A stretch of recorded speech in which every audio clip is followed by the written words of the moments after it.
Comme je disais dans la vidéo précédente que avoir aucune référence ou conférences spirituelle où tu rends tes sacrifices, tu fais des prières et entouré d'un groupe ou d'un père spirituel, sache que tu seras le dernier et tu auras du mal à avoir une place au sein de la communauté qui t'entoure. Comme je le disais avec le cas du Rosicrucien ou de nos frères traditionnels qui sont dans leur rang de culte, Banja et autres, Djembe et tout le reste.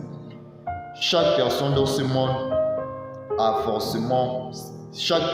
monde qui évolue à un niveau supérieur, différemment des autres, a forcément un secret ou un lieu ou une appartenance spirituelle afin d'avoir une place au sein de la communauté. Comme je le disais, moi je suis à l'église en tant qu'homme de Dieu. Dans mes débuts, lorsque je venais à l'église, je venais comme tout le monde. J'étais un mouton comme tout le monde.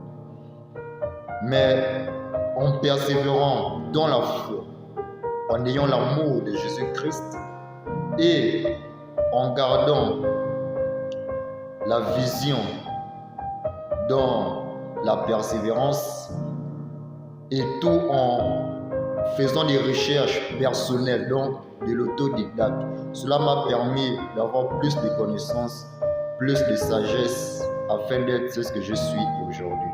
Tout comme aussi je t'invite à me voter car je me présente aux élections de jeunes sages de cette génération afin d'impacter la génération à laquelle nous sommes. Donc je te porte déjà ma candidature. Comme je le disais, tu ne peux pas vivre dans ce monde sans rendre des sacrifices, sans avoir des prières. Tu sais, il y a certains milieux dans la vie que pour les atteindre, il faut que tu sois spirituellement élevé, spirituellement blindé, spirituellement rempli. Parce qu'il y a des milieux que si spirituellement tu n'es pas prêt, laisse-moi te dire que comme on dit chez moi au Gabon, tu recevras des 15, donc des fusils nocturnes, des maladies. Tu es dans une entreprise avec les autres, tu es par exemple le plus aimé ou tu as du potentiel. Et il y a beaucoup de sorciers, qui peuvent être parmi tes collègues et tout. Mais laisse-moi te dire que si tu n'as aucune charge spirituelle, alors tu seras licencié bêtement. Pourquoi? Parce que pendant que toi tu dors, les autres eux ne dorment pas.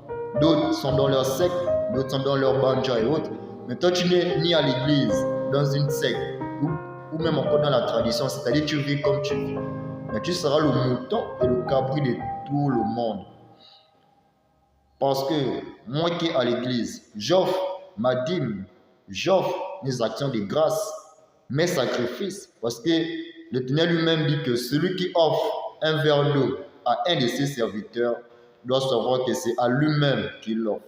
Parce que beaucoup disent que non, c'est l'homme de Dieu, c'est un homme. Mais si l'homme de Dieu n'est pas au sein de l'église, bon, tu penses que c'est Dieu lui-même qui viendra devant toi pour te dire, comme à l'époque avec les Moïse et autres, que offre-moi du bœuf, etc., etc. Je ne pense pas. L'homme de Dieu n'est que l'image de Dieu. Surtout lorsque tu es dans une vraie église. Je dis bien une vraie église. Parce que de nos jours, il y a aussi des faux hommes de Dieu et des fausses assemblées. Si tu es avec un vrai homme de Dieu et une vraie assemblée, laisse-moi te dire que lui, tu verras tes choses prospérer. Car les moutons marchent tous ensemble, mais le lion marche toujours seul. À la prochaine vidéo. Ciao.